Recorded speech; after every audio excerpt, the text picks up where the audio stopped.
Dans ce cours, nous allons nous intéresser à la division euclidienne. Déjà, pour commencer, on va voir un petit peu de vocabulaire. Dans une division, on a le dividende, qui correspond au nombre que tu veux diviser. Le diviseur, c'est le nombre par lequel tu divises. Le quotient, c'est le résultat de ta division. Et le reste. Ce qu'il faut bien que tu retiennes, c'est qu'une division se termine seulement lorsque le reste est inférieur au diviseur. S'il est supérieur, cela veut dire que ta division n'est pas terminée et que tu peux encore continuer à diviser. Voici une méthode pour vérifier tes calculs. Une fois ta division terminée, tu peux multiplier le quotient par le diviseur. Soit ici notre diviseur vaut 12 fois 5 le quotient, ce qui nous donne 60. Et ensuite, ajouter à ce résultat le reste. 60 plus 7 nous donne 67. Si tu obtiens le dividende au final, ici c'est bien notre cas, on obtient 67, c'est que ton calcul est juste.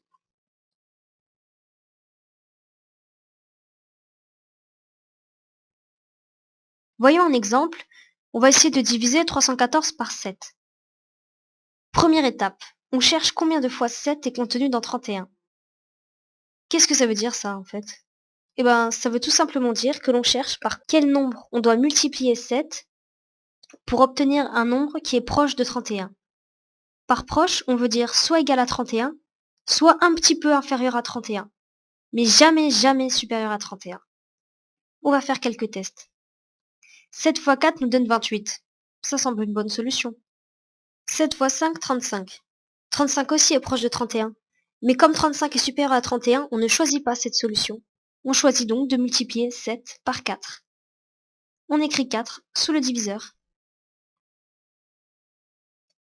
On passe à la deuxième étape, celle du calcul du reste. On réalise le calcul, 31 moins 7 fois 4, c'est-à-dire 31 moins 28. Il nous reste 3. Ce qu'on n'oublie surtout pas de faire, c'est d'abaisser l'unité restante. Il nous reste alors au final 34. Qu'est-ce qu'on constate? 34 est supérieur à 7.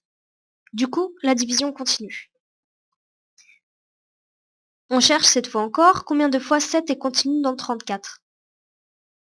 On fait alors des tests. 7 fois 4 égale 28, 7 fois 5 égale 35. 35 est supérieur à 34. Du coup, même si c'est proche de 34, on ne choisit pas cette solution. On choisit donc encore une fois de multiplier 7 par 4. Et on écrit 4 sous le diviseur. On calcule alors notre reste. Et on obtient 6. On constate que 6 est inférieur à 7. Du coup, la division est terminée. Le résultat de notre division est un quotient de 44. Et il nous reste 6. On peut faire les vérifications. 7 fois 44 nous donne 308. 308 plus le reste qui vaut 6 nous donne 314. Notre division est correcte. Voyons un autre exemple avec une division à deux chiffres.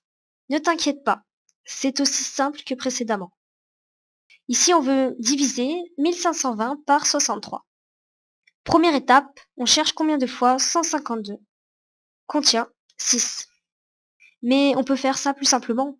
On peut chercher combien de fois 6 est contenu dans 15. On fait alors plusieurs tests. 2 fois 6 nous donne 12 et 3 fois 6 nous donne 18. 18 est supérieur à 15. Du coup, on ne choisit pas cette solution. On choisit de multiplier 6 par 2 pour obtenir 12. On écrit 2 sous le diviseur. On passe à l'étape suivante, on calcule notre reste. Pour ça, on multiplie 63 par 2. Cela nous donne 126. Et on fait le résultat de l'opération 152 moins 126, ce qui nous donne 26. On n'oublie surtout pas ensuite d'abaisser le 0. On a donc un reste au final de 260.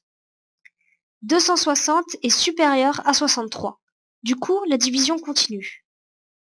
On cherche alors combien de fois 63 est contenu dans 260. Et on fait plusieurs tests.